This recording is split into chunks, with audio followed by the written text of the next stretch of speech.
At 6:12 a.m., before the Florida sun fully warmed the palms outside the senior condo complex, Gloria Martinez stood barefoot on her kitchen tile and stared at her phone like it had turned against her. The screen lit up with 3 notifications in a row: clean, bright, almost cheerful. Transfer completed. Transfer completed.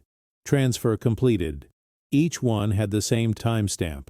Each one had the same destination, an account she didn't recognize, and each one had the same amount, $487.39. Not thousands. Not something dramatic enough to trigger alarms at the bank. Just enough to slip under the radar. Just enough to feel intentional. If stories like this matter, hit like, subscribe, and comment what city you're watching from, because what happened to Gloria in Tampa can happen anywhere. Gloria's hand didn't shake. That discipline had been earned decades ago, back when she learned how to keep her face calm while her heart did whatever it wanted behind her ribs. But her eyes tightened, and her thumb hovered over the details. A 4th notification popped up. Reminder: your bill pay is set to auto-pay. Auto-pay. A word that suddenly felt like a trap. Gloria tapped into the account history and scrolled. The entries were there. Neat lines of dates and amounts, like someone had been tidying up her life without asking permission. She recognized her normal patterns: the Publix grocery run every Tuesday, the HOA fee for the condo, her pharmacy co-pays, the occasional $20 cash withdrawal for the food pantry donation jar. She also recognized her routine outside the screen: a slow walk along the Tampa waterfront when the air was still cool, then a stop at the VA clinic for an appointment or volunteer shift, then home again. Independent, steady, predictable in the best way. And then the new pattern: transfers every few days. Odd amounts, always in the morning, always authorized from her own device. But Gloria hadn't authorized anything. A soft knock came from the hallway door, followed by a voice that didn't wait for permission. "Grandma, you up?" Evan, 28, her grandson, tall, always in a hurry, always talking like he had 3 phone calls in his head at the same time. For months he'd been calling himself her manager, half joking, half proud, like her independence was a project he'd been assigned. Gloria didn't answer right away. She slid the phone face down on the counter, the way someone covers a wound before anyone can see it. Evan pushed the door open anyway, carrying a paper bag that smelled like buttery breakfast sandwiches. Behind him, Sasha stepped in with a glossy smile and an expensive coffee cup that wasn't from anywhere cheap. "Look at you," Sasha said, scanning Gloria's small kitchen like she was checking a hotel room. "Up early again. That's impressive." Evan didn't notice the phone. He didn't notice the tension in the air. He went straight to his routine. "I grabbed you breakfast," he said, setting the bag down. "And I need that bank token real quick. I'm updating your security settings. These scams are getting insane." The bank token was a small plastic device, the kind that generated one-time codes. Evan had introduced it like it was a shield. He'd insisted she use it for protection. He'd insisted he keep it so she wouldn't lose it. He'd also insisted he be added to her online banking, just to monitor things. "Grandma, I'm protecting you," he'd said, over and over like a prayer. Gloria looked at him for a long second. Then she opened a drawer, pulled out the token, and held it in her palm without handing it over. Evan blinked. "What?" Gloria's voice stayed level, simple, the same tone she used to give when a decision was already made. "Okay. Just that. One word." Evan's smile froze. "Okay? What?" Gloria didn't explain. She didn't accuse. Not yet. She walked past them to her small printer in the corner of the living room and pulled out a sheet of paper she'd printed minutes earlier, her most recent bank activity. A plain bank statement. Black ink, dates, amounts, proof. She set it on the table between them like evidence on a desk. Evan leaned in, confused, then annoyed. Sasha's smile dropped as her eyes flicked over the lines. Gloria pointed once. 3 transfers. Same timestamp. Same destination. Evan's face shifted fast. Surprise, then irritation. then something sharper that tried to hide behind concern. "Grandma, why are you printing stuff?" he said, already reaching for the paper. "This is exactly what I'm talking about. You get yourself worked up and—" Gloria covered the statement with her hand. Calm, firm. "No." That single word landed heavier than it should have. Sasha let out a quiet laugh that wasn't kind. "This is what we mean," she said to Evan like Gloria wasn't in the room. "She spirals. She sees a number and thinks it's a conspiracy." Gloria turned her eyes toward Sasha, steady, measured, almost polite. No raised voice, no drama, just a look that said the room had changed. Evan tried again, softer this time. "Grandma, listen. There are transfers because I moved some money to keep it safe. It's still yours. It's just positioned better. I told you I was handling your finances." He said it like he was doing her a favor, like her money was a car he'd taken to the shop. Gloria's chest tightened, not from fear, from the insult. "Still yours," he'd said, as if her ownership depended on his approval. Gloria reached for her keys, hung on a hook by the door next to her veteran cap. She slipped the bank token into her pocket, not his. Then she grabbed the printed statement and folded it once, carefully, like a flag. Evan's voice rose. "Where are you going?" Gloria didn't look back. "To fix it." Evan stepped into her path. The protective mask snapped back on, fast and bright. "Grandma, don't do anything stupid," he said, forcing a smile. "Just let me handle it." Sasha crossed her arms. "If you go to the bank and make a scene, they'll flag your account.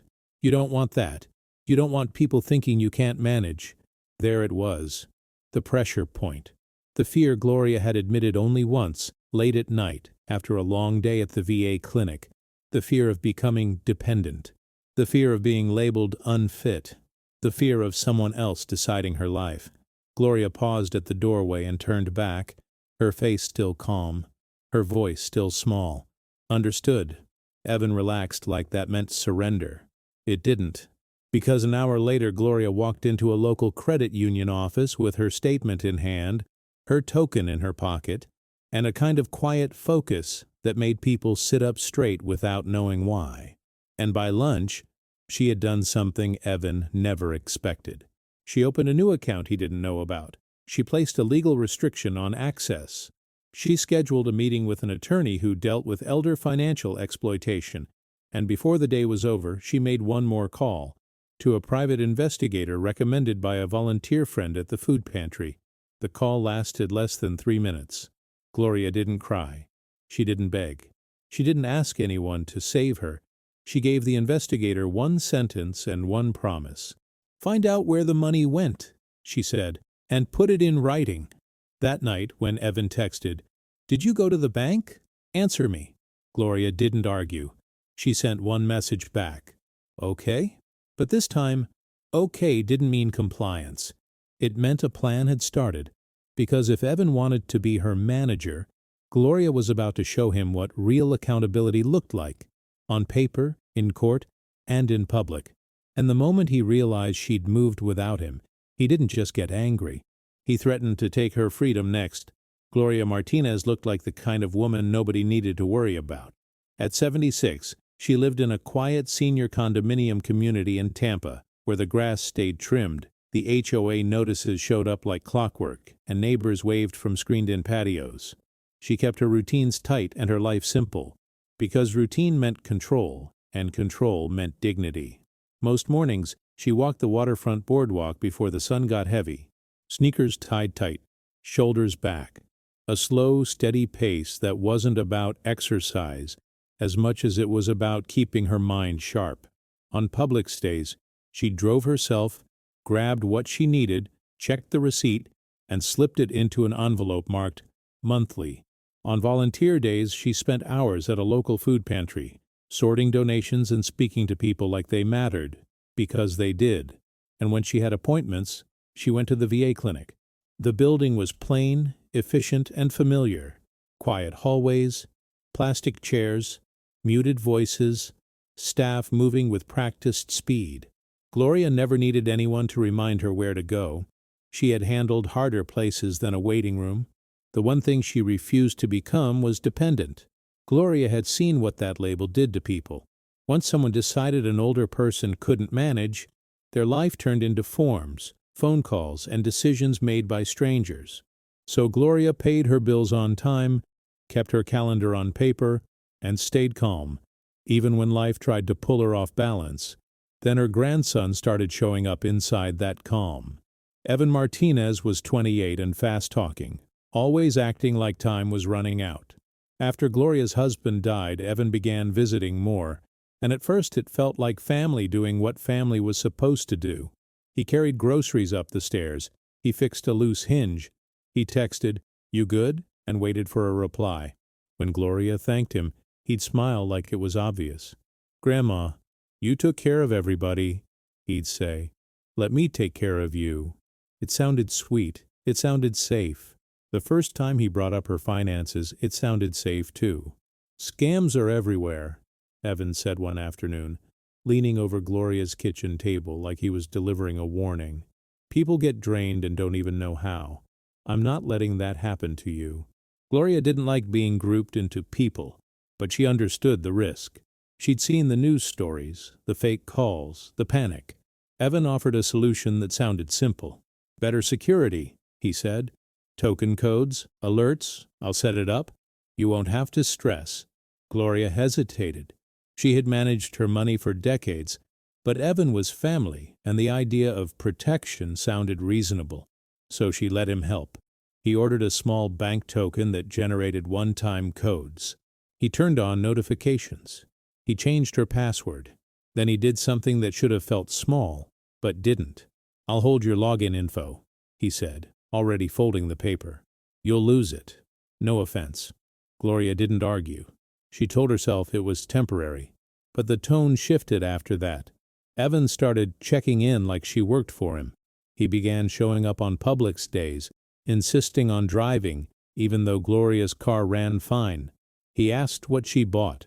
He joked about her coffee, but his eyes stayed serious. He started making comments about her friends in the condo.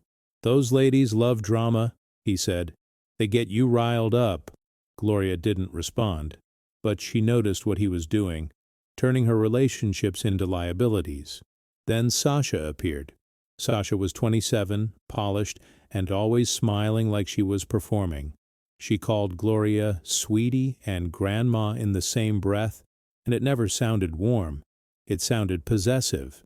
Sasha offered to help, too, organizing cabinets, changing phone settings, talking about safety like Gloria's life was a problem to solve.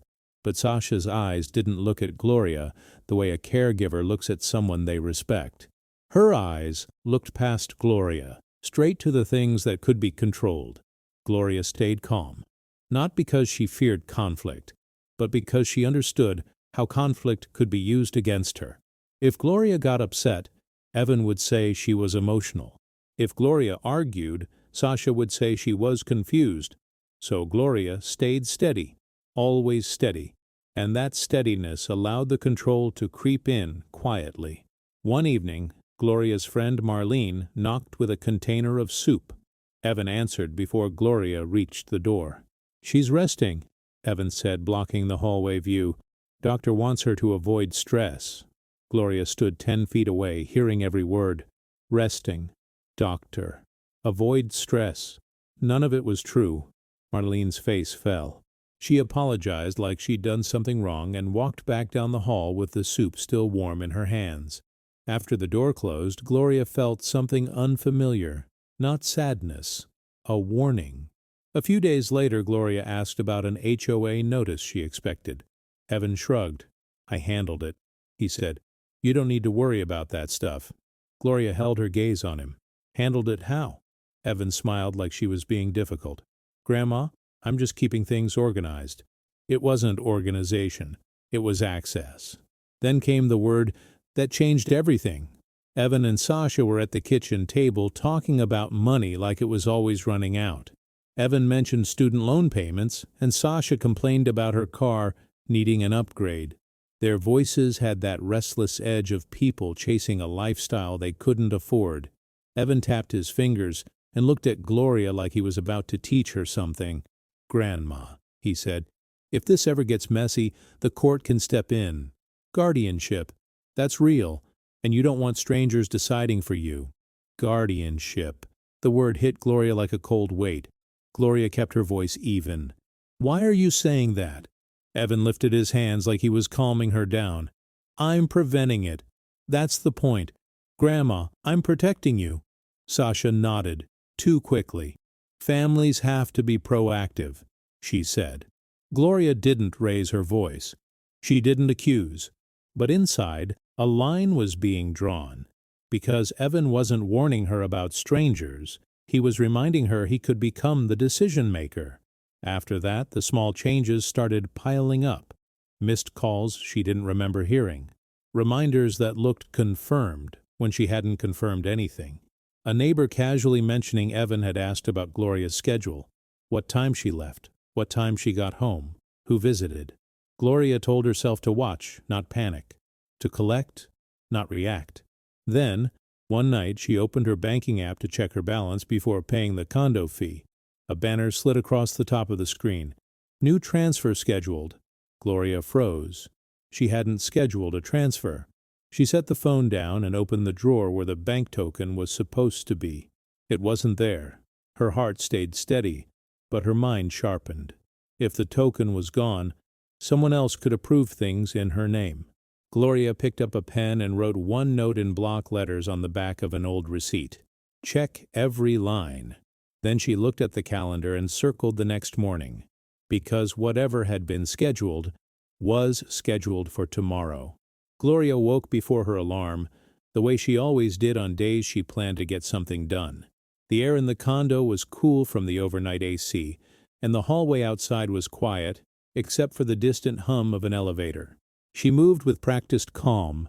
Coffee, a small bowl of oatmeal, keys lined up on the counter. Then she picked up her phone and opened the banking app again. The new transfer scheduled banner was still there. Scheduled for 9 a.m. Destination, a name that meant nothing to her, an abbreviation of letters and numbers that looked like it belonged to a business, not a person. Gloria tapped into the details and stared at the authorization line. Approved with security token. The token that was missing. How long had that device been out of her drawer? And who had decided it didn't belong to her anymore? She didn't call Evan. She didn't text Sasha. She didn't ask for an explanation that could be twisted into confusion. Instead, she did what she had done her whole life when something felt off. She verified facts. Gloria grabbed the printed statement from the day before and pulled an older folder from the cabinet labeled Banking. Inside were previous months of activity, neatly clipped, plus a spiral notebook where she tracked her major bills. She laid everything out on the table like a small investigation. The odd transfers weren't a one-time mistake. They were a pattern. 487.39, 512.08, 469.77. The amounts weren't random. They were consistent enough to look deliberate, but low enough that a person skimming their balance might miss them. And the dates lined up with Evan's help, becoming more frequent. Gloria circled each transfer with a red pen. Then she wrote down the scheduled transfer time in the margin. 9 a.m. She had two choices: stop it quietly or let it happen and learn where it went. At 8:37 a.m., Gloria drove herself to the bank. The branch was small and local, the kind with a modest lobby and framed photos of the city skyline on the wall. A couple of retirees sat in the waiting area, filling out deposit slips. A young teller laughed with an older man about the weather. Nothing about the room looked dangerous. That was the problem. The worst things in life didn't always announce themselves. Gloria walked up to the counter and asked for a private conversation. Her voice was even, polite, firm. Within minutes, she was seated across from a customer service representative in a small office with a frosted glass door. The representative wore a name tag and a practiced smile that softened when she saw Gloria's expression. "How can I help you today, Ms. Martinez?" Gloria slid the statement across the desk. "These transfers aren't mine." The representative leaned forward, scanning the lines. You didn't authorize any of them? No. A pause. The representative clicked her mouse and pulled up the account activity. Her eyes moved quickly, then slowed. Well, she said carefully, the system shows they were approved using your security token. Gloria didn't react. She didn't argue. She asked one question, slow and clear. Can you tell me when the token was used? The representative hesitated. It records the date and time, yes. Then print it. That request changed the mood. Not dramatically, but enough that the representative sat straighter. Like she understood this wasn't a confused complaint. This was a formal problem. A printer word. A single page slid out. Token log. Multiple approvals. Early mornings, often before 7 a.m. Times Gloria was usually walking the boardwalk or getting ready for the day. Gloria looked at the printout and felt the same cold certainty she'd felt with the missing token. Someone had been using her protection as a weapon. The representative lowered her voice. Do you have anyone else who has access to your online banking? Gloria's mind flashed to Evan's folded paper, his easy smile, the way he'd said, I'll hold it for you. She answered with the smallest truth that still mattered. My grandson helped set it up. The representative nodded like she'd heard this story before. We can cancel the scheduled transfer, she offered, and we can start a dispute for the previous ones. But if a family member has your credentials, it can get complicated. Complicated. Gloria had learned that word too. It often meant someone wanted her to go home and accept it. Gloria sat back. Cancel the scheduled transfer, she said. Right now. The representative typed quickly, then turned the screen slightly. It's canceled. Relief should have come. It didn't, because Gloria wasn't just losing money. She was losing control of her name. Can you tell me where the money went? Gloria asked. The representative clicked through more screens. Some went to an external account, some went through peer-to-peer transfers. What name? The representative squinted. One is listed as S. Roman, another is E. Martinez. Gloria's throat tightened, but her face stayed calm. Roman. That was Sasha's last name. And the other name wasn't a business. It was Evan. The representative looked up, searching Gloria's eyes for permission to be blunt. Ms. Martinez, do you want to file a fraud report? Gloria didn't answer immediately. She felt the weight of what that meant. Family, police reports, paperwork, the kind of situation people whispered about in condo hallways. And she also felt the weight of what it meant not to. What kind of grandson does that? The thought pressed through her mind, sharp and disbelieving. Gloria met the representative's gaze. Print everything, she said. All of it. Another pause. Then the representative nodded and started the process. Minutes later, Gloria walked out with a thin stack of documents in a plain envelope.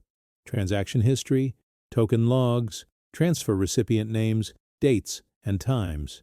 Proof that could not be explained away with a smile. In the parking lot, her phone buzzed. A text from Evan. Where are you? Call me. Gloria didn't respond. She placed the envelope on the passenger seat like it was fragile and drove back to the condo.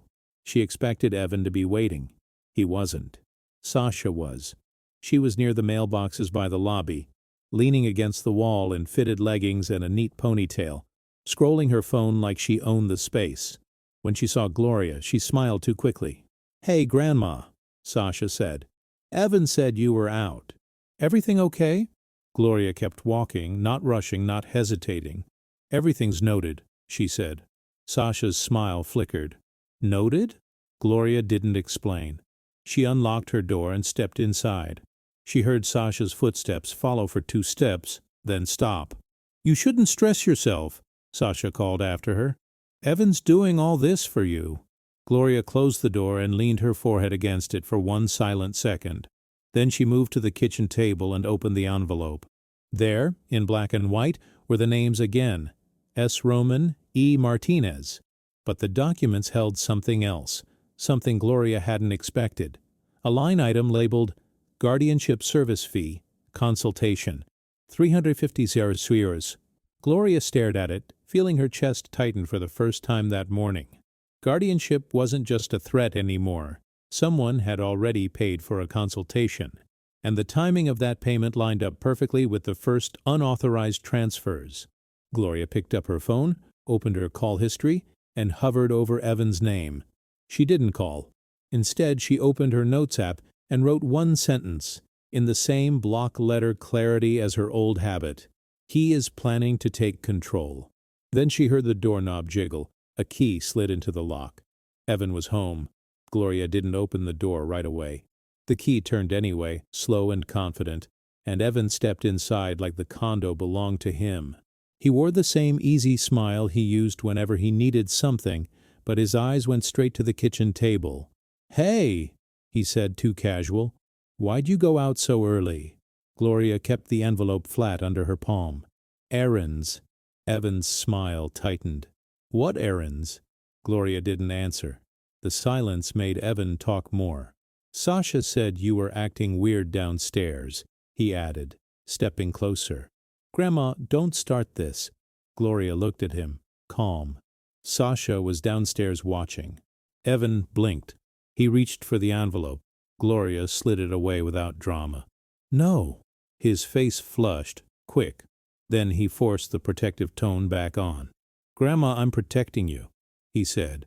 "You don't need to be printing papers and stressing yourself out." Gloria asked one question, slow and clear. "Where is the bank token?" Evan paused.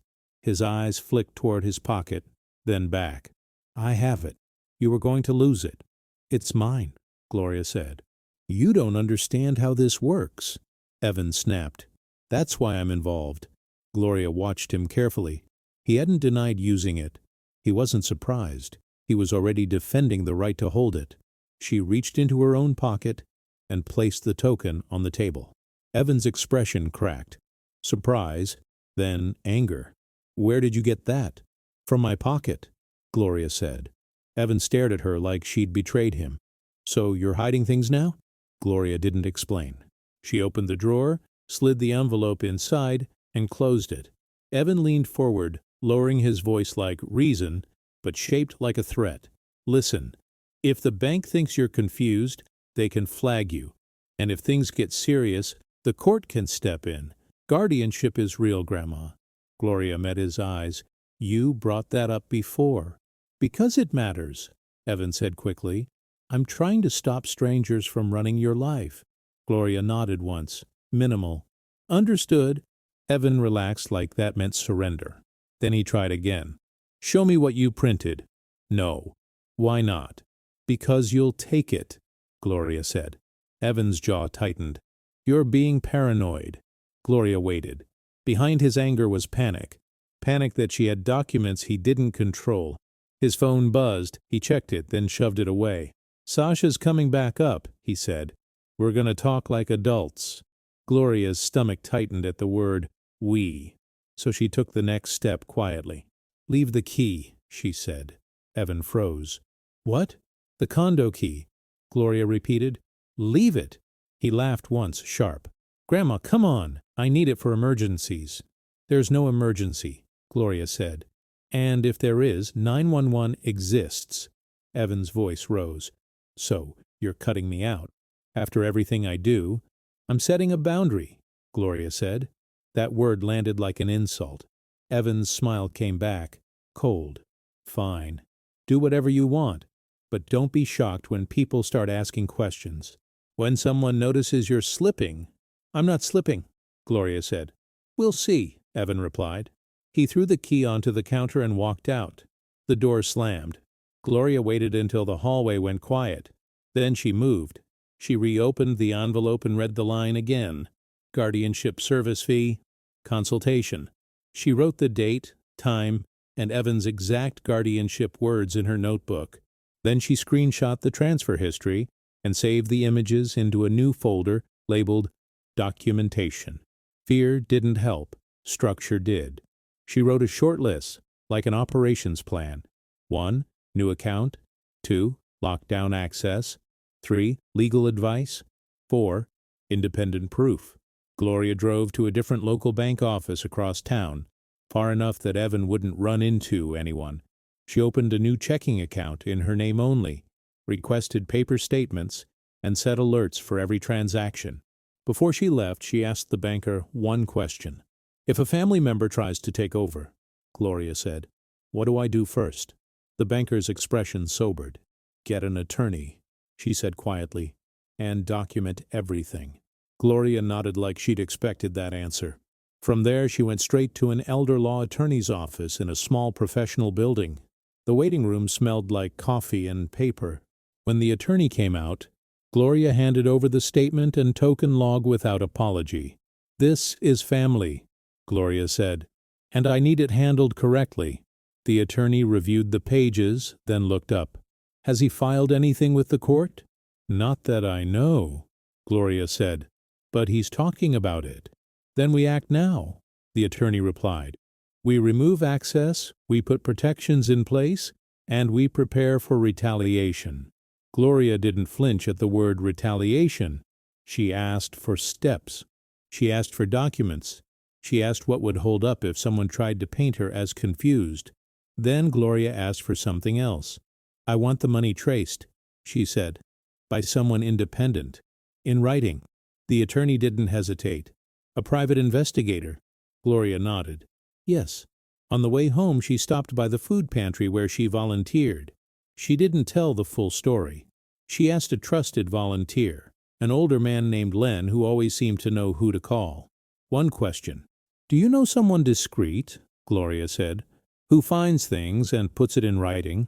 Len scribbled a number on a sticky note. "He's thorough," Len said, "and he doesn't scare easy." That afternoon, Gloria called the number from her kitchen table with her documentation folder open. A calm male voice answered. "This is Mark." Gloria kept it simple. "Someone is moving money from my account without permission," she said. "I need a report." A pause. "Do you suspect family?" "Yes." "Then you'll need clean records," Mark said. "Dates, amounts, names, and you'll need to be ready for pressure." Gloria looked at the condo key on the counter. Evan's cold smile. The word guardianship. "I'm ready," she said. Mark told her what to send and how to keep a timeline. No drama, just procedure. When the call ended, Gloria didn't feel safe yet, but she felt aligned, because now she wasn't just reacting. She was building a case. And while she sat there organizing papers, her phone buzzed again. This time, it wasn't Evan. It was an unknown number with a voicemail. The transcript preview popped onto the screen. "Ms. Martinez, this is regarding a capacity evaluation request." Gloria stared at the words, her fingers suddenly cold. They weren't just talking about guardianship. They had already started. Gloria didn't call the unknown number back right away. The voicemail transcript stayed on her screen like a stain. Capacity evaluation request. That phrase didn't come from a telemarketer. It came from systems, forms, offices, paperwork that moved slowly until it didn't. Gloria had spent enough time in government buildings to know one truth. Once something got filed, it started building its own momentum. She saved the voicemail, took a screenshot, and placed it inside the same folder as the token logs and bank statements. Documentation. Then she did the next thing Evan never expected. She went to the VA clinic. Not to panic, not to plead, to establish a record. The clinic lobby looked the same as always. Muted TVs, quiet conversations, the soft shuffle of shoes on tile. Gloria checked in with her ID, took a seat, and watched the doors like she was waiting for a briefing. When her name was called, she walked back with steady steps and a straight spine. The nurse asked routine questions. Gloria answered clearly. Dates, medications, sleep, mood. No confusion, no hesitation. The calm discipline that had carried her through harder days carried her through this one. When the nurse finished typing, Gloria asked, "Is there a request in my file for a capacity evaluation?" The nurse's fingers paused on the keyboard. "One moment," she said carefully, and stepped out to get a social worker. That alone told Gloria everything. A request existed, enough to make staff cautious. A few minutes later, a social worker came in, mid-40s, professional, kind eyes, voice trained to sound neutral. She introduced herself, then asked Gloria a question that sounded casual, but wasn't. "Ms. Martinez, is someone helping you manage your affairs right now?" Gloria didn't mention Evan's name yet. She didn't accuse. She stated facts. A family member had access to online banking, she said. Unauthorized transfers happened. The access has been removed. The social worker's expression tightened. "And the evaluation request?" Gloria nodded once. "A voicemail came in this morning. I'm asking if it's in my record." The social worker looked down at her screen. "A request was submitted," she said, choosing each word. "It can be withdrawn if it's not appropriate, but we need context." Gloria opened her purse and pulled out the envelope. She slid a single page across the desk. The token log, with early morning approvals highlighted in red. "This is context," Gloria said. The social worker read it. Her eyes moved quickly, then slowed. "Do you have a police report?" "Not yet," Gloria said. "I have an attorney and an investigator." That sentence changed the room. It wasn't a scared elder talking. It was a person building a case. The social worker exhaled. "Okay," she said softly. "Here's what I can do. I can document that you requested this appointment to address concerns about coercion and financial exploitation. I can also connect you to resources." Gloria didn't want resources.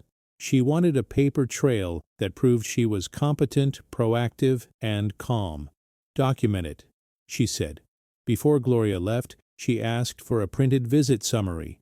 She tucked it into her folder beside the bank statement. Proof wasn't just about money, it was about credibility. Outside the clinic, the Florida air hit her like a warm wall. Gloria sat in her car for a moment, hands on the steering wheel, and stared at the traffic moving past like nothing in the world had changed. But something had. The guardianship threat wasn't a scare tactic anymore. It was an active plan, and plans could be countered. That afternoon, Gloria met her elder law attorney again.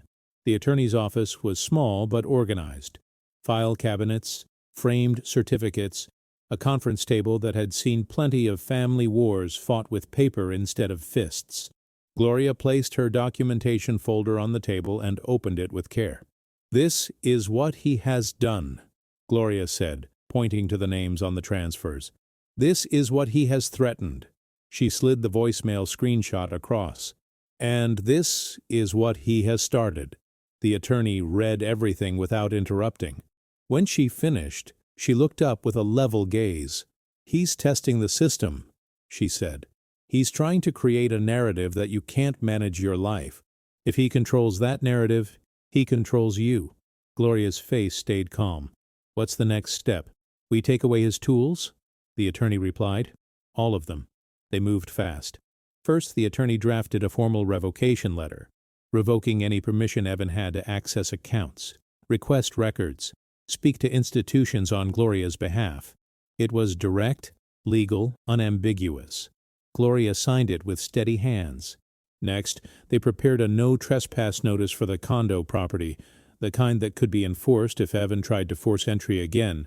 The attorney explained it carefully, what it meant, what it didn't. Gloria listened, then nodded. Then came a document Gloria had never wanted to think about, a preemptive statement of intent. If anyone petitioned for guardianship, Gloria would contest it immediately. She would request an independent evaluation. She would provide her own evidence of competency, and she would argue coercion. The attorney stapled the papers into a clean packet and slid it toward Gloria. "This is your shield," she said, "and we're going to deliver it where it matters." Gloria left the office with more than papers. She left with a plan that had structure. But structure alone wouldn't stop Evan from retaliating. So Gloria went one place Evan always watched, the bank. Not the same branch, a different one. The manager met her in a private office and listened while Gloria explained. Short, clear, no emotion.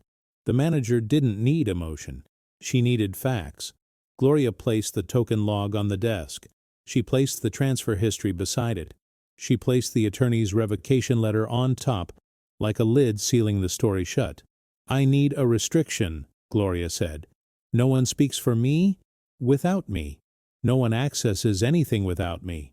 And I want it noted that a family member is attempting control." Or The manager's mouth tightened. "We can put a verbal password on the account," she said, "and a note to require in-person verification. We can also flag certain transaction types." "Do it," Gloria said. The manager typed, then turned the screen slightly. "Set your verbal password." Gloria chose something simple but meaningful, something Evan couldn't guess. When she finished, she asked for one more thing. "Print the restriction confirmation," she said. The manager did. Gloria placed it in the folder. Every piece of paper was a brick. Brick by brick, she was building a wall. On the way home, Gloria stopped at Publix like she always did on Tuesday, even though her list was short.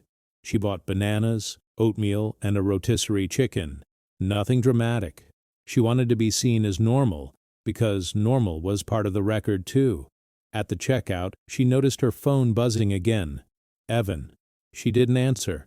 A second later, a text came through. "Bank called." "What did you do?" Gloria's breath stayed steady, but her eyes narrowed. How did he know? She hadn't told him she was at the bank today. She hadn't used her old account. She hadn't said a word, which meant he was still watching something. Or someone was watching for him. Her phone buzzed again. "Sasha, you're making Evan look like a criminal. That's disgusting." "Trouben." Gloria stood in the checkout line with the groceries on the belt, surrounded by ordinary people buying ordinary food, and felt the sharp truth land in her chest. They weren't worried about her stress. They were worried about losing access. Gloria paid, loaded the bags into her trunk, and drove back to the condo. In the lobby, she stopped at the front desk, where a part-time staff member sat behind a small counter. Gloria spoke quietly. "If anyone asks about my schedule, don't answer," she said. "If anyone requests a key, don't give it. And if anyone says they're managing my care, I need to know." The staff member looked startled. "Is everything okay, Ms. Martinez?" Gloria held her gaze. "It will be." Upstairs, she placed the groceries away, then opened her laptop and wrote a timeline. Dates, times, amounts, messages, phrases. Evan's guardianship threat. Sasha's comments. The missing token. The voicemail. The bank restriction. Then she sent the timeline and supporting screenshots to Mark, the private investigator. Mark replied within 20 minutes. "Received. I'm starting with the destination accounts and any linked services. Do not warn them. Retaliation is likely." Gloria read that line twice. Retaliation is likely. As if on cue, there was a knock at the door. Hard, impatient, not a neighborly tap. Gloria didn't rush. She walked to the door, looked through the peephole, and saw Evan standing there with Sasha beside him, both of them dressed like they were going somewhere important. Evan smiled when he saw the peephole cover move. "Grandma," he called through the door, voice overly sweet. "We need to talk. I brought paperwork so we can get this sorted out." Gloria kept her hand on the lock but didn't turn it. "What paperwork?" she asked. Evan's smile stayed in place, but his eyes sharpened. "The kind that keeps you safe," he said. "Open the door." Behind him, Sasha lifted a manila envelope and gave it a small shake, like a warning disguised as help. Gloria's phone buzzed in her pocket. A new message from Mark. "Found something. Call me now." Gloria stared at the door, then at the message, feeling the pressure closing in from both sides. Because whatever Mark had found was about to collide with whatever Evan was holding outside her door. Gloria didn't open the door. She stepped back from the peephole, kept her voice steady, and spoke through the wood like it was a boundary line. "Leave the envelope," she said. "And go." Evan laughed, soft and annoyed. "Grandma, stop. You're spiraling." Sasha's voice came next, sharp but sugary. "If you make this harder, it only proves the point." Gloria's phone buzzed again in her pocket. Mark's message stayed on the screen. "Found something. Call me now." Gloria moved to the kitchen table, set the phone down, and hit call without looking back at the door. Mark answered on the second ring. "Ms. Martinez," he said, low and calm. "Do you have a minute?" Gloria watched the doorknob in her peripheral vision. "Yes." "Those transfers," Mark said, "didn't just go to 2 personal accounts. They're tied to a payment service used to pay debts, student loans, and a car note." Gloria's jaw tightened. It wasn't guesswork anymore. It was motive in black and white. Mark continued. One recipient name matches a dealership finance portal. The other matches a loan servicer account connected to Evan. I can't say it's criminal intent yet, but it's a pattern and it's traceable. Gloria lowered her voice. Put it in a report. It's already started, Mark said. But listen, someone also submitted an online request for a guardianship information packet. Not filed in court yet. Just requested. Gloria's stomach tightened. Who submitted it? Mark paused. The email used includes Evan's first name and a number sequence. I'm working on verification, but Ms. Martinez, they're moving. A sudden bang hit the door. Evan's voice turned hard. Grandma, open up, right now. Gloria didn't flinch. This call is important, she said quietly into the phone. Mark's tone sharpened. Do not let them in. If you feel unsafe, call for help, and document everything.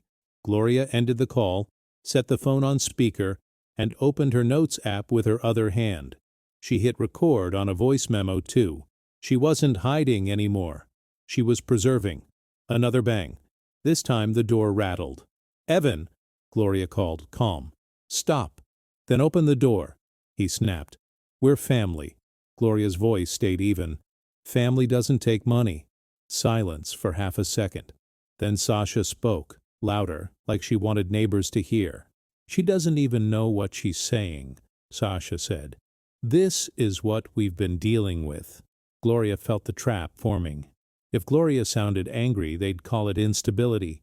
If she sounded scared, they'd call it vulnerability. So she stayed flat and clear. Step away from my door, Gloria said. Evan's reply came out like a threat wrapped in concern. You want to do this the hard way? Fine. We can do it the official way. Gloria didn't ask what he meant. She already knew. A neighbor's door opened down the hall. Footsteps paused.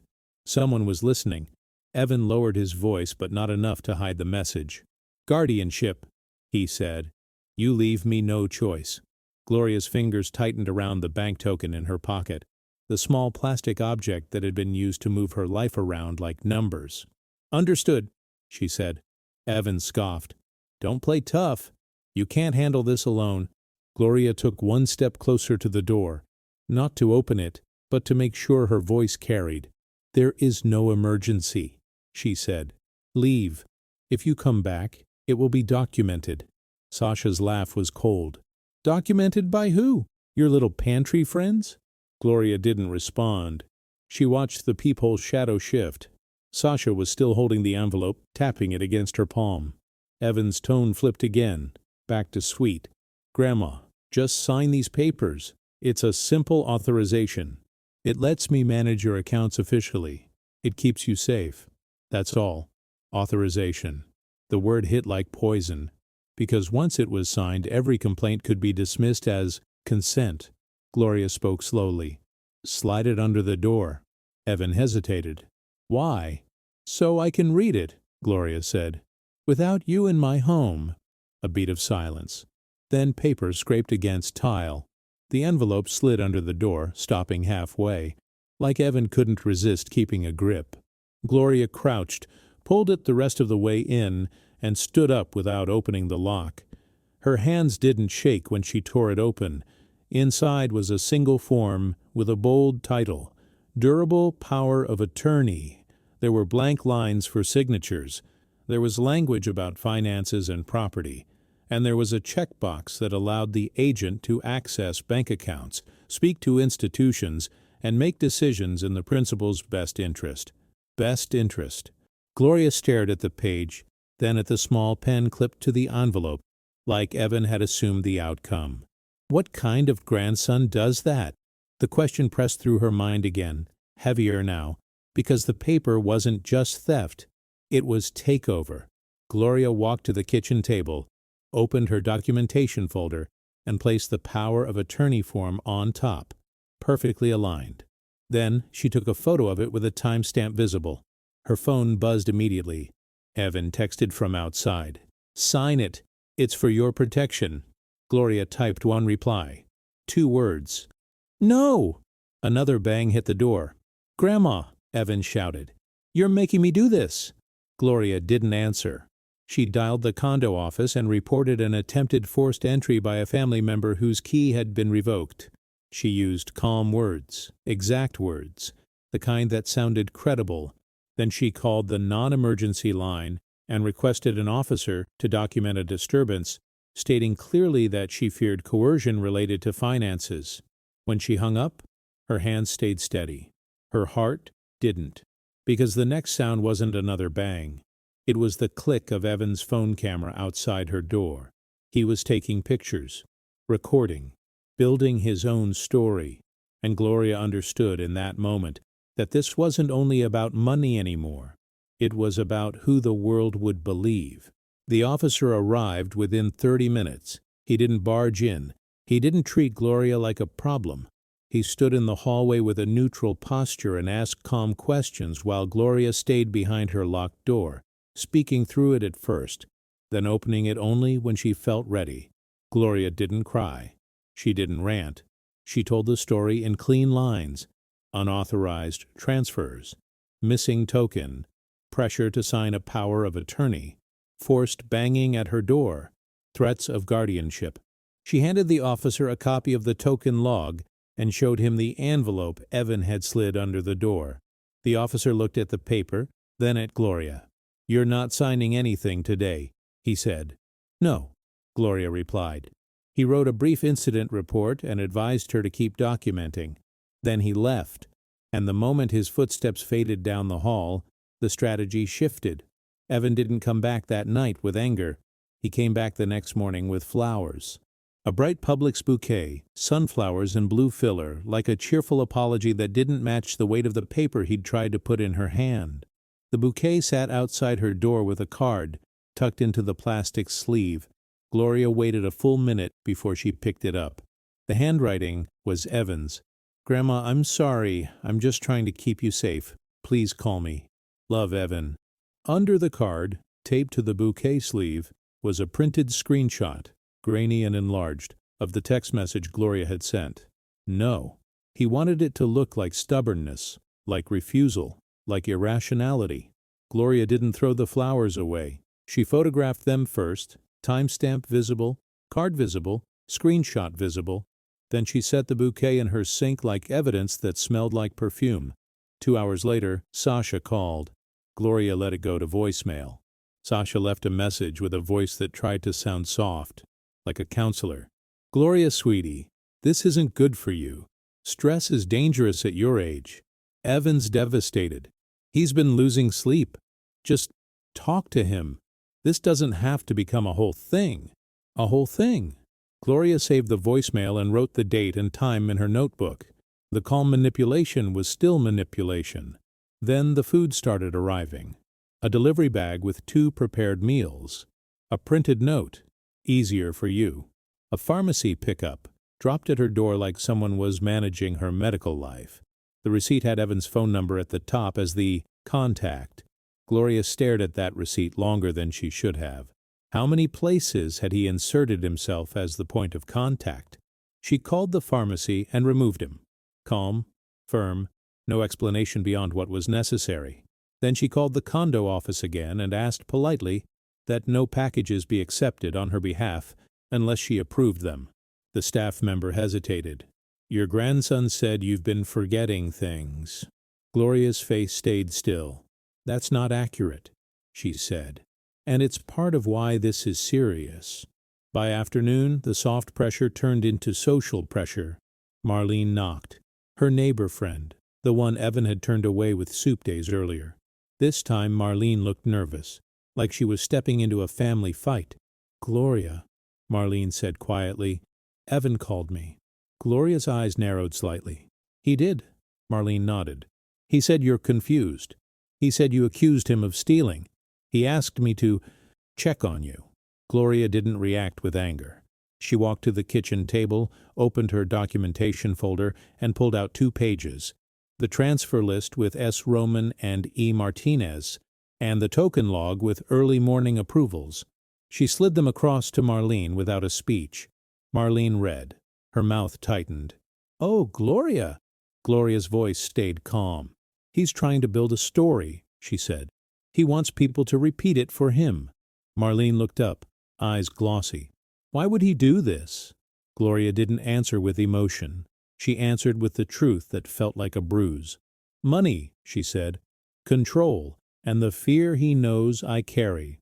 Marlene exhaled slowly, and the fear in her face shifted into something stronger. Clarity. What do you need? Marlene asked. Gloria didn't hesitate.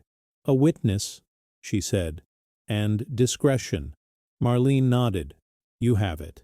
That night, Gloria met her attorney again by phone. The attorney's voice was steady and direct. This is the classic pattern, she said. They switch from intimidation to care. Gifts, concern, meals, calls to neighbors. They want to look like saviors while making you look unstable. Gloria looked at the bouquet in the sink, the card beside it, the printed screenshot of no. He's using props, Gloria said. Yes, the attorney replied. And he will escalate if he thinks you're alone. Gloria's phone buzzed while she was still on the call. Unknown number. Again. This time it wasn't a voicemail transcript. It was a scheduled appointment notification. Capacity evaluation. Home visit requested. Home visit. The words tightened the air in Gloria's kitchen. The attorney's tone sharpened. Send me that, she said immediately. And do not open your door to any evaluator without verifying their identity through official channels. We can also send a letter disputing the request and flagging potential coercion. Gloria forwarded the notification and wrote it into the timeline. Then another text came through, this time from Evan. See? This is what happens when you don't cooperate. People get involved. Gloria stared at the message until the anger in her chest turned into focus. He wanted her scared. He wanted her to call and beg him to fix it. She didn't. Instead, she took a photo of his text and saved it in documentation. A microsecond later, Sasha texted too. You're making him look abusive. He's protecting you. You're going to lose everything if you don't stop. Lose everything. It wasn't subtle anymore. Gloria didn't reply. She walked to her bedroom closet and pulled out a plain, stiff folder. Inside were old documents, service papers, a few awards, and personal records she'd protected for years. She added the newest pages: token log, bank statements, the power of attorney form, the appointment notification, the incident report number. Then she did something small but decisive. She wrote one word on the folder tab with a black marker: proof. The next morning, Gloria went to the food pantry as usual. She didn't hide. She didn't stay inside out of fear. She did what she always did. Showed up, worked, spoke kindly, moved steadily. But halfway through her shift, Evan walked in. He wasn't alone. Sasha was beside him, dressed neatly, smiling too brightly, carrying a paper bag like it contained goodwill. The room went quiet in that subtle way. A few heads turning, conversations pausing. People could feel conflict even when nobody announced it. Evan put the bag on the table like an offering. Hey, he said loudly enough for others to hear. We brought supplies. Grandma, you doing okay? The question wasn't about her health. It was about optics. Gloria wiped her hands, turned, and faced him calmly. This isn't the place, she said. Evan lifted his palms. I'm just checking on you. Everyone's worried. Sasha nodded with the same performance smile. We're trying to help, she said, voice sweet. You've been overwhelmed. Gloria looked at them both, then glanced around the room. People she cared about were watching. People who had seen her show up reliably, week after week. Gloria didn't raise her voice. She didn't accuse. She asked one question that cut straight through the mask. Did you bring that power of attorney here for me to sign? Evan's smile froze for half a second. What? No. Grandma. Sasha stepped in too fast. This is exactly what we mean, she said, turning slightly so others could hear. She gets stuck on one idea and spirals. Spirals. Gloria's face didn't change. Then why are you here? She asked. Evan's voice tightened. The sweetness strained. Because you're making this hard, he said. We can do this peacefully, or we can do it officially. Gloria held eye contact. Officially how? Evan hesitated. And Sasha, impatient, annoyed, let the truth slip out like it had been sitting on her tongue all week. Once guardianship goes through, Sasha said, we won't have to keep doing this back and forth. It'll be handled. The room went still. Even Evan looked at Sasha like she'd spoken too much. Gloria didn't gasp. She didn't look shocked. She looked confirmed. Because that sentence wasn't concern. That sentence was a plan. Gloria nodded once, slow and controlled. Thank you, she said. Evan blinked. For what? For saying it out loud, Gloria replied. She turned to Len, the older volunteer who'd given her Mark's number, and spoke calmly, loud enough to be heard. Len, she said, please write down what she just said. Date and time. Sasha's smile collapsed. Are you serious? Gloria's voice stayed flat. Yes. Evan's face hardened. Grandma, you're embarrassing yourself. Gloria looked him in the eyes. No, she said quietly. You're embarrassing yourself. Evan stepped closer, anger building. You don't get it. You can't win this. You're old. They will believe me. Gloria didn't step back. Then bring your paperwork, she said, and I'll bring mine. Evan's jaw tightened. Sasha grabbed his arm, whispering, panicked. People were watching now, really watching. Evan backed off, forcing a smile again like he could rewind what had happened. We're leaving, he said loud. We just wanted to help. He turned toward the door, but before he walked out, he leaned in close enough for Gloria to hear, without anyone else catching the words. This isn't over, he muttered. You made it public. Gloria didn't blink. You made it necessary, she said. Evan and Sasha left, the door swinging shut behind them. The room stayed quiet for a beat. Then Len looked at Gloria, eyes sharp with concern. What's your next move? He asked softly. Gloria opened her phone and saw a new email from Mark. Subject line, preliminary report, transfer destinations, confirmed. Gloria swallowed once, slow, because if Mark's report had the links, the dates, the payment portals, then Gloria wasn't just defending herself anymore. She was about to prove theft with a trail nobody could explain away. The preliminary report arrived as a PDF attachment, but Mark also dropped off a printed copy the next morning in a plain manila envelope. No logo, no drama, just facts.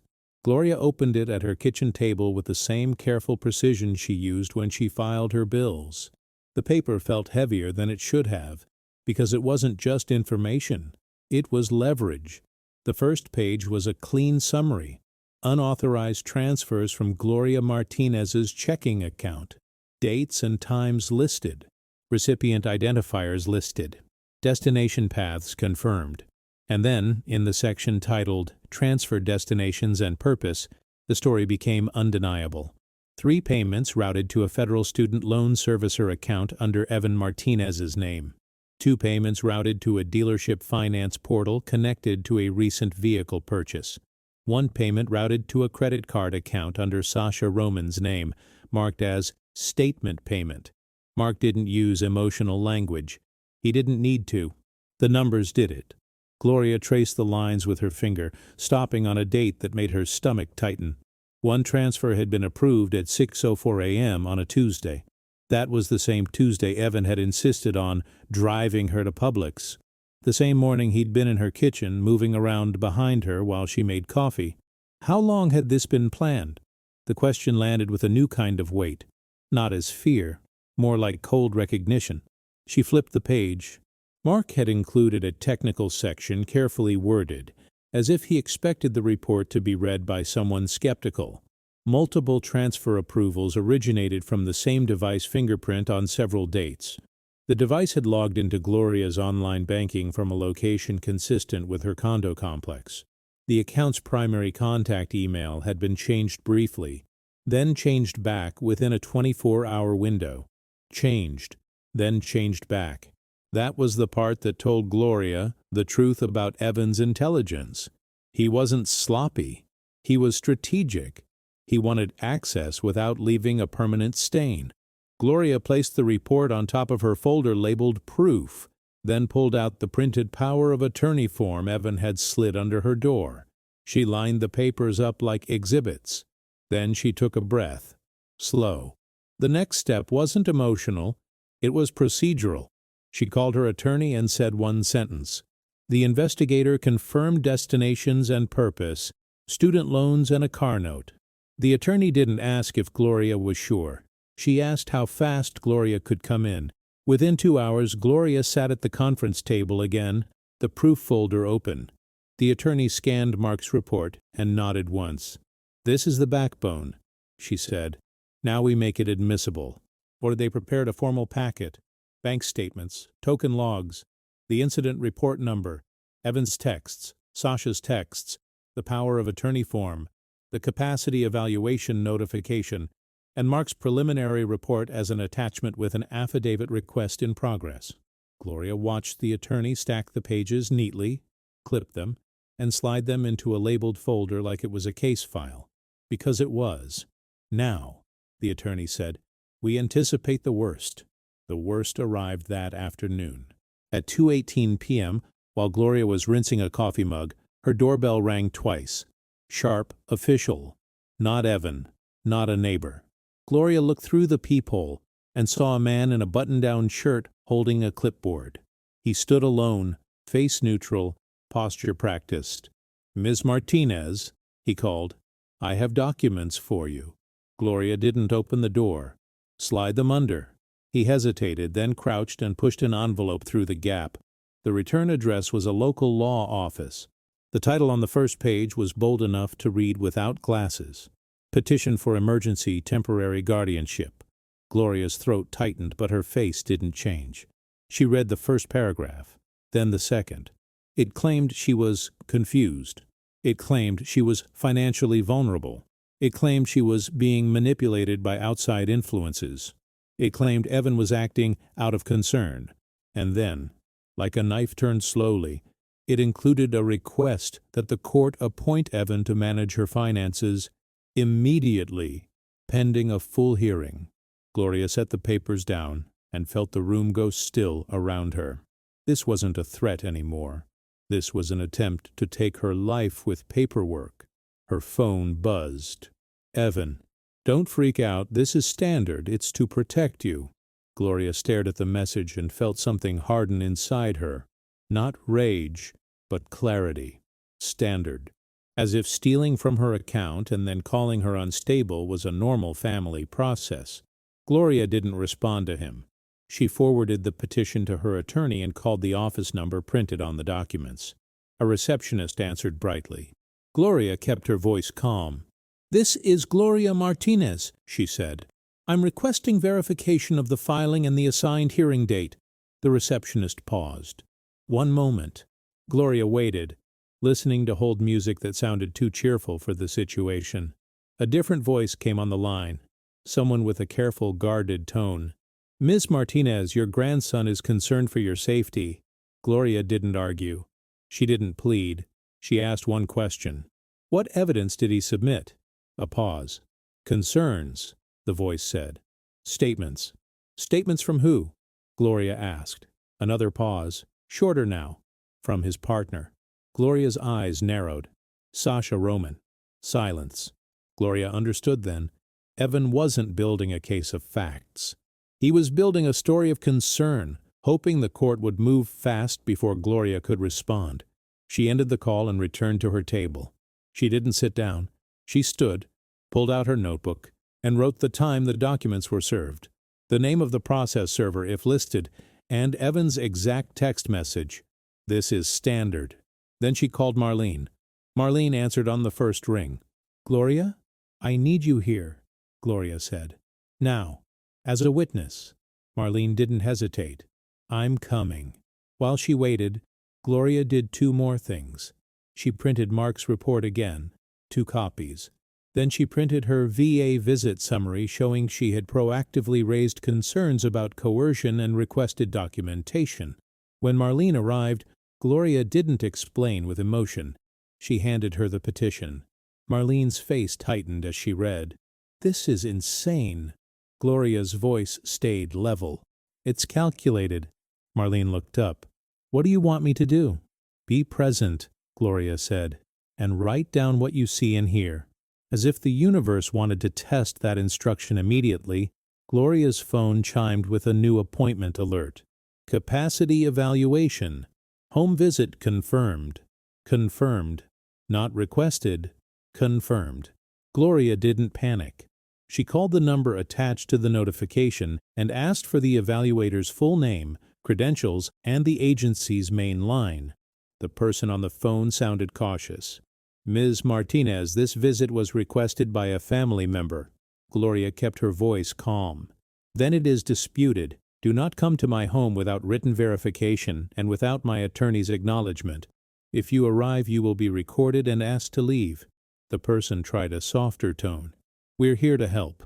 Gloria didn't raise her voice. Help respects consent. She hung up and looked at Marlene.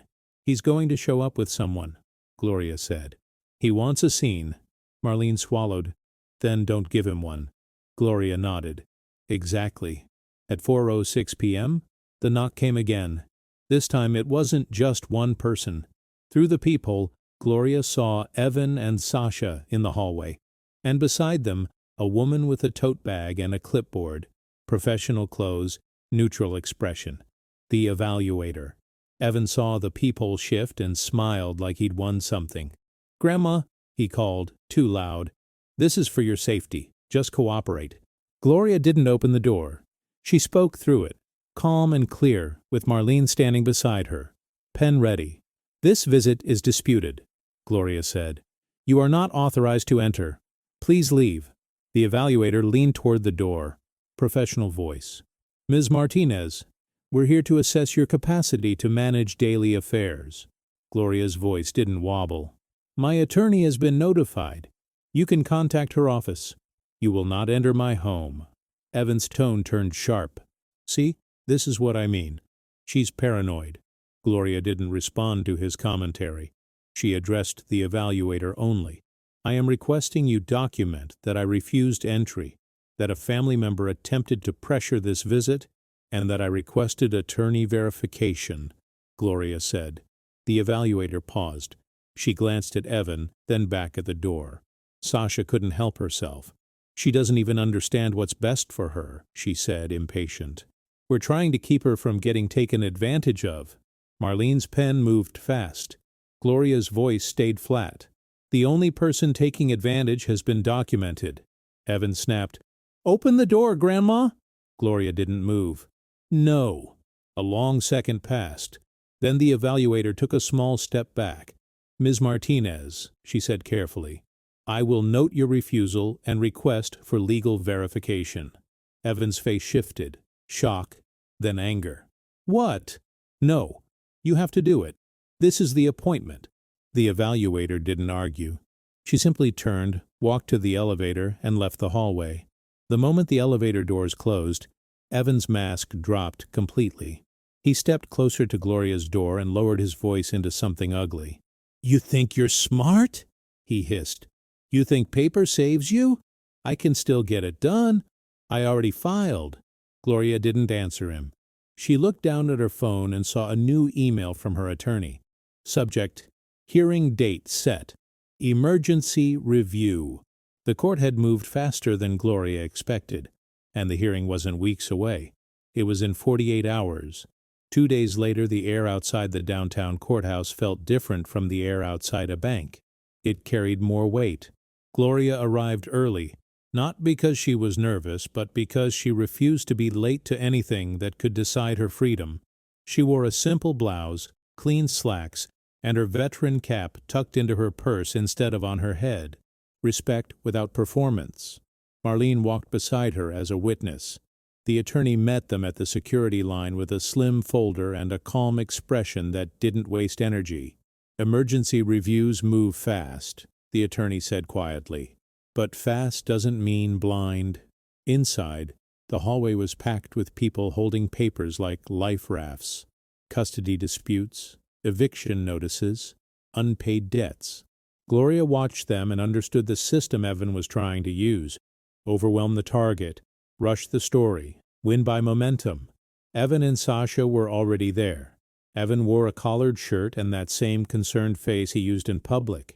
Sasha looked polished and annoyed, gripping a tote bag like she was waiting for a flight. When Evan saw Gloria, he walked over with a soft voice loud enough for others to hear. "Grandma, thank God," he said. "I'm glad you came. We just want you safe." Gloria didn't respond. She didn't owe him a scene. Sasha leaned in, smiling thin. "Try to stay calm in there," she whispered, like advice. "Don't say anything weird." Gloria kept her eyes on the courtroom door. "Understood," she said. Evan's face tightened at the word, but he recovered quickly. When the case was called, everyone stood. The judge took the bench with a tired, practical expression. Someone who had heard 1,000 family stories and trusted paper more than tears. Evan's attorney spoke first. The language was smooth. Concern, protection, financial vulnerability, recent confusion, outside influences, best interest. Gloria listened without flinching. Every sentence was a claim without proof. Then the judge looked down. "Ms. Martinez," she said, "do you understand why you're here today?" Gloria answered clearly. "Yes." A petition was filed to take control of her finances and decisions through emergency guardianship. The judge's eyes lifted. "And do you oppose it?" "Yes." "Why?" Gloria didn't say, "because it hurts." She didn't say, "because it's betrayal."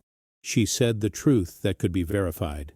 "Unauthorized transfers were made from her account," Gloria said, "and pressure was applied to sign a power of attorney.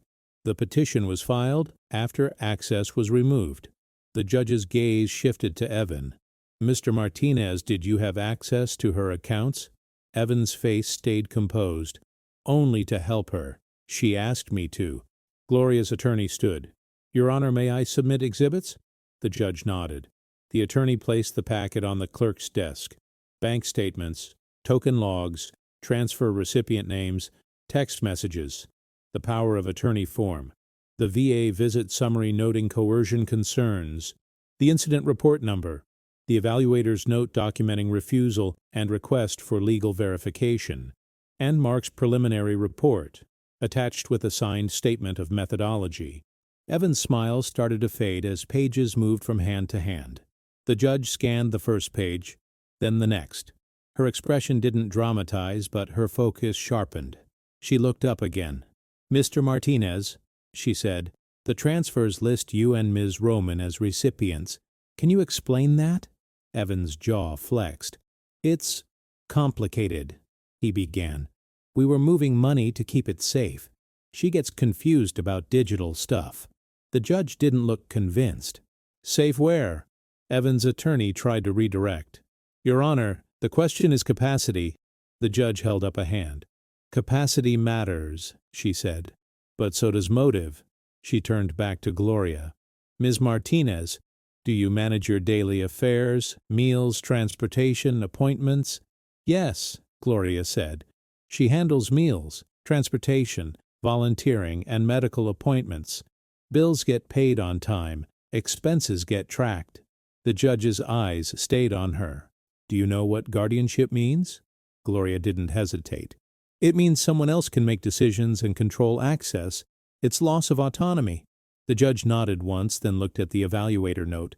"The evaluator did not complete an assessment because Ms. Martinez refused entry and requested attorney verification," she read aloud. "That is not evidence of incapacity." Sasha shifted in her seat, face reddening. The judge turned pages again, then stopped on Mark's summary. "Payments to a student loan servicer under Evan Martinez's name," she said. "Payments to a dealership finance portal. Credit card payment under Sasha Roman." Silence spread across the room like a curtain. "What kind of protection is that?"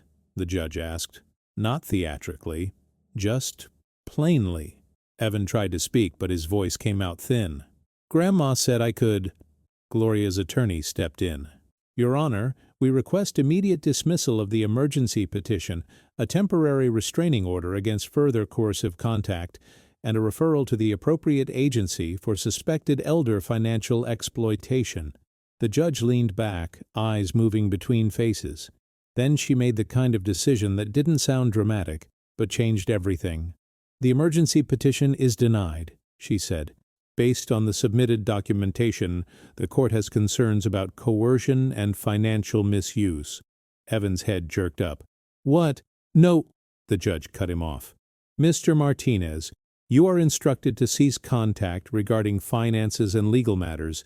Any further attempts to pressure or isolate Ms. Martinez will be viewed unfavorably." Sasha whispered something sharp under her breath. Marlene wrote it down anyway. The judge continued. "Ms. Martinez, you are ordered to undergo an independent capacity screening only if requested by your counsel, not at the request of a party whose conduct raises concerns. This court will not be used as a shortcut for control." Evan's face was pale now. The concerned mask couldn't hold. As they left the courtroom, Evan moved fast, trying to catch up to Gloria in the hallway. "Grandma, wait!" he hissed, anger breaking through. "You just ruined my life." Gloria didn't stop walking. She didn't look back. She spoke one sentence, calm enough to sting. "He ruined his own life," she said. Then her phone buzzed with a new notification from the bank. An alert from the new account she had opened. "Fraud review initiated. Additional information required." The system was moving now, and for Evan the next consequences weren't going to come from family. They were going to come from institutions. The courthouse denial didn't end the story. It simply changed who was in control of the next chapter. Gloria left with her attorney and Marlene, walked through the parking lot with the same steady pace she used on the boardwalk, and got into her car without letting her hands shake. But the moment the door shut, the reality landed in her chest like a slow wave. Evan had tried to take her autonomy with a petition. Now the paper trail would take something from him. The bank's fraud review moved faster than Gloria expected.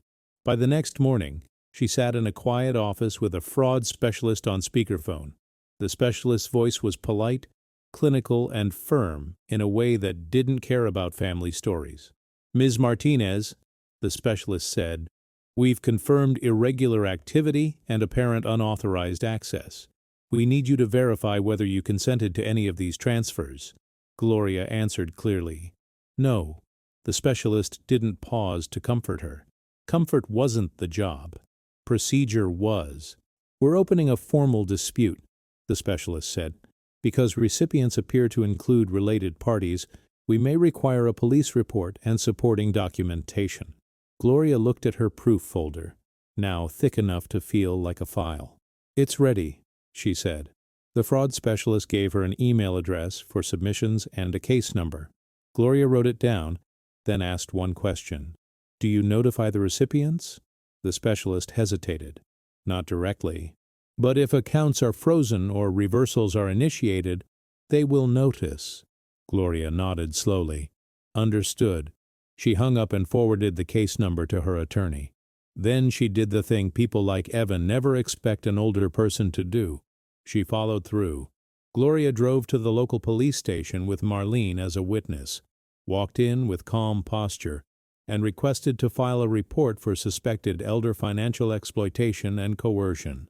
The front desk officer looked tired, like he'd already heard too many stories that week. Gloria didn't waste his time. She handed over the bank statements, the token log, the power of attorney form, the incident report number, Evan's text message. "This is standard," Mark's preliminary report. The officer's eyes moved over the documents, then lifted. "This is your grandson?" he asked. "Yes." "Do you want to press charges?" Gloria didn't answer immediately. Not because she was unsure about right and wrong, but because she understood what that question really meant. It meant the family story would become public record. It meant Evan's concern would be tested against facts. It meant consequences that couldn't be undone with flowers or apology texts. Gloria's voice stayed calm. "She wants it documented," she said, "and she wants the financial misuse investigated." The officer nodded. "Then we'll document it." He took her statement, asked her to confirm dates and amounts, and added the documents as attachments. When it was done, he handed her a report number. Gloria walked out feeling lighter and heavier at the same time. Lighter, because she wasn't trapped in silence anymore. heavier because she knew what Evan would do when he realized institutions were now involved. She didn't have to wait long. That afternoon, Gloria's phone began to ring. Evan first, then Sasha, then an unknown number. Gloria didn't answer. Then Evan texted, "Why are you doing this? I was helping you." Another text, "If you don't stop, I'll tell the court you're being manipulated." Another, "Grandma, you can still fix this. Call me." The messages didn't sound like concern anymore. They sounded like panic. Gloria forwarded them to her attorney and saved them to documentation without replying. At 6:40 p.m., there was a knock at her door. Not a bang this time. A knock that tried to sound respectful. Gloria looked through the peephole. Evan stood there alone, face tight, shoulders stiff. No flowers, no Sasha, just the person underneath the performance. Gloria didn't open the door. "What do you want?" she asked through it. Evan's voice cracked with anger he couldn't hide. "You filed a report." "Yes," Gloria said. "Are you kidding me?" he snapped.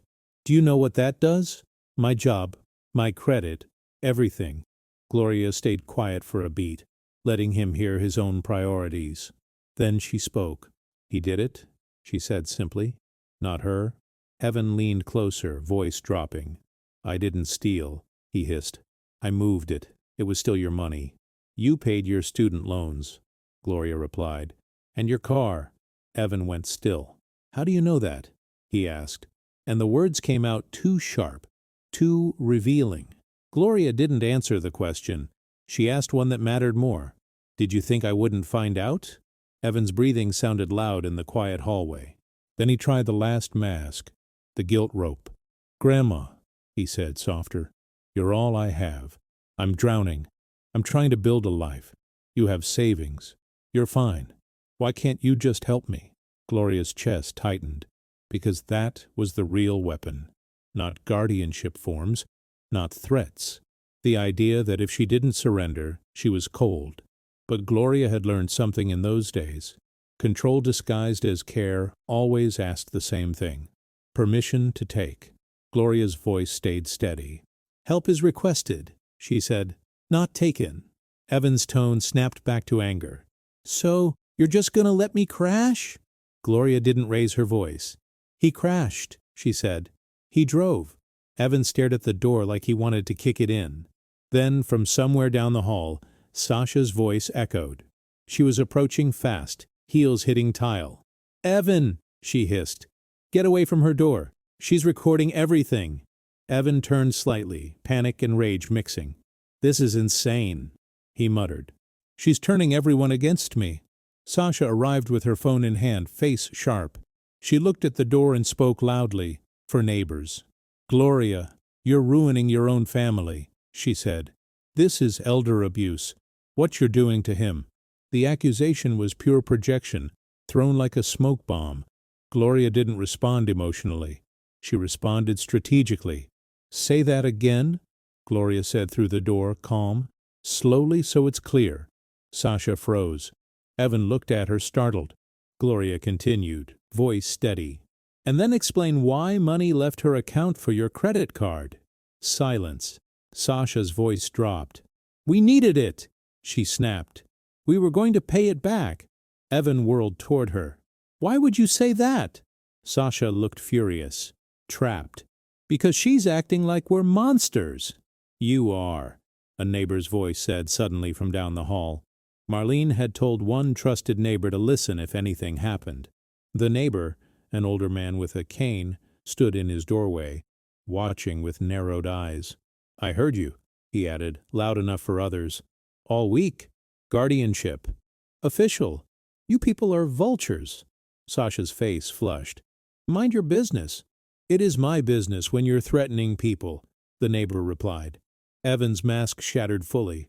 "This is all her fault," he snapped, pointing at Gloria's door. "She's confused. She's paranoid. She's—" "Stop," another voice said. Marlene stepped out from Gloria's condo, standing to the side. She'd been inside with Gloria, quiet and ready. In her hand was a notebook with written notes. "I'm a witness," Marlene said calmly. And I have dates and times. Evan's eyes widened. Sasha grabbed his arm again. Leave, Marlene said, firm. Before it gets worse. Evan swallowed hard, then hissed, You're dead to me, toward the door. Gloria's response came instantly, minimal and powerful. Okay. The word hit like a closing door inside a closing door. Evan's face twisted, and for a second he looked like a child who couldn't believe consequences were real. Then Sasha pulled him away, fast. As they walked toward the elevator, Evan's phone buzzed. He checked the screen and stopped dead. His face went pale. Sasha looked over his shoulder and her expression changed too, fear replacing anger. What is it? She whispered. Evan didn't answer. He just stared at the screen, then said one sentence that sounded like the bottom dropping out. My account got frozen. Gloria stood behind her locked door, listening, heart steady. Because now the story wasn't about what Evan said. It was about what the system did. Months after the courthouse denial, the condo hallway sounded normal again. No banging, no staged check-ins, no sweet voices talking about safety while aiming for control. Gloria Martinez kept her door locked the same way she kept her life organized. Quietly, without apology. The key hook by the entryway held one set of keys. Hers.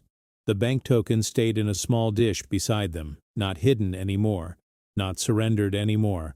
Some mornings she still woke up with the old tension in her chest, like the fight might restart at any second. Then she would walk to the kitchen table, open the folder labeled proof, and remind herself, this wasn't a feeling. It was a timeline. Dates, amounts, names, a paper trail strong enough to survive anyone's story. The first real change came in a plain envelope from the bank. It wasn't dramatic. It was procedural. Dispute resolution update, the header read. A portion of the money was returned. Not all of it, but enough that Gloria felt something she hadn't felt in weeks. Breathing room. The bank also confirmed something in writing that mattered more than the dollars. The transfers were inconsistent with her normal behavior and flagged as unauthorized activity. Gloria placed that letter into proof like it was a medal that didn't shine. Then she sat in silence for a moment and asked the question that had haunted her since the first notification. How many older people never get that letter? A week later, Mark delivered his finalized report. This one had a formal cover page, a signature line, and language designed for court. He walked it up personally, handed it to Gloria, and didn't linger. You did everything right, he said. Gloria didn't smile. She did what was necessary, she replied. Mark nodded once. That's usually the difference. After he left, Gloria flipped through the report slowly. It read like a map of her stolen control. Device access, destination accounts, payment portals, timing patterns. It also included screenshots of the guardianship packet request, tied to Evan's information. Not a full filing, not a conviction on paper, but enough to show intent. Enough to explain why Evan had moved so fast, why Sasha had talked like the court was a weapon. Gloria's attorney filed the report where it needed to go, and for the first time Gloria didn't feel like she was chasing the system. She felt like she had finally stepped ahead of it. Then the second envelope arrived, this one from a county office.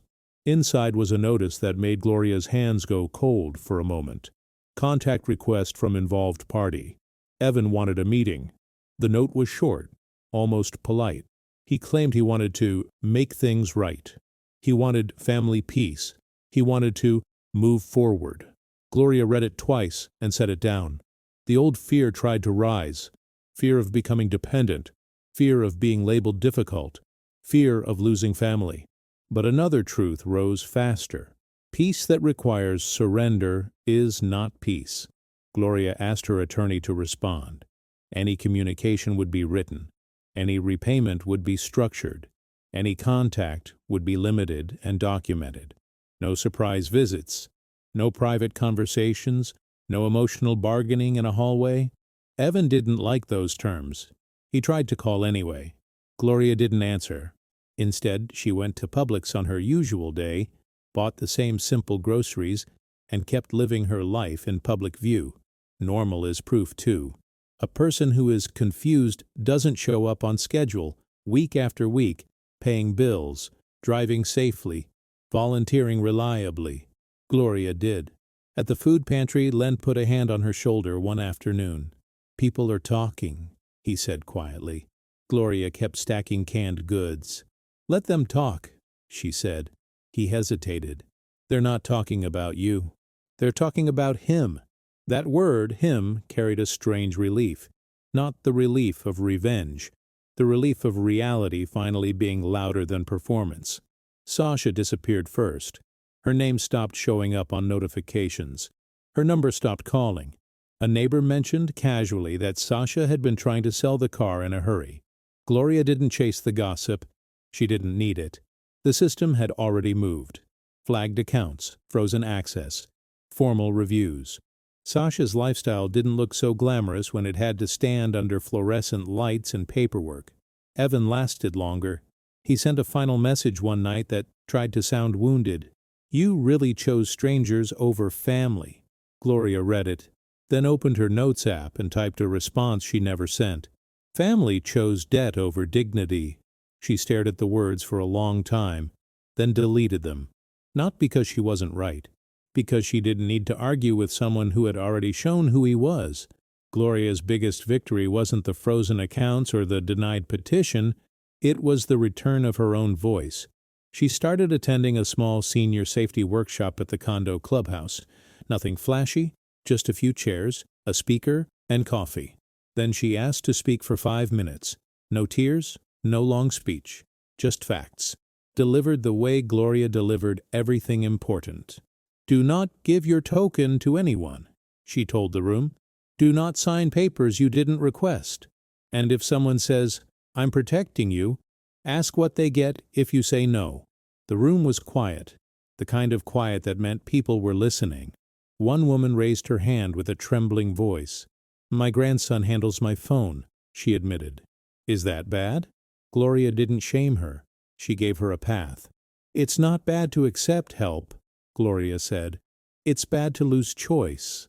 Later, the woman hugged her, small and grateful. Gloria held her gently, then let go. Helping didn't have to mean control. That was the whole point. At the VA clinic, Gloria continued volunteering. She walked those familiar halls with a steadier kind of pride now. Not pride in winning, pride in refusing to be erased. One day, a staff member asked why she seemed different. Gloria paused, then said the truth in one sentence. "Someone tried to take her life with paperwork," she said. "And it didn't work." That night, Gloria sat at her kitchen table and updated her own paperwork, on her terms.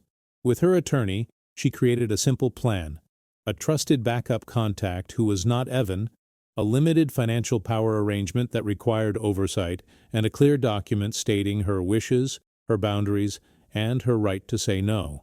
Then she placed the final signed copy into proof and closed the folder. The folder wasn't a symbol of fear anymore. It was a symbol of ownership. On a quiet Sunday, Gloria walked the boardwalk again. The water moved the way it always had, indifferent and honest. A couple passed her laughing. A fisherman packed up his gear. Life didn't stop for betrayal.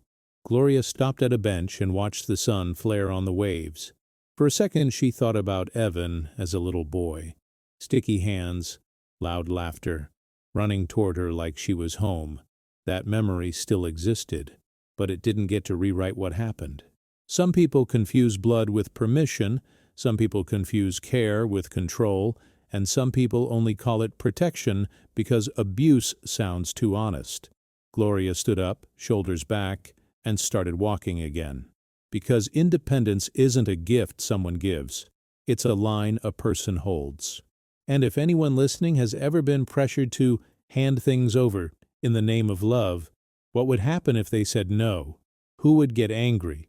Who would suddenly threaten legal action? Who would call them confused? If this story hit close to home, like the video, subscribe, and comment what city you're watching from. And if you know someone who needs to hear this, share it, because control disguised as care doesn't end on its own. It ends when someone finally says calmly and clearly, "No."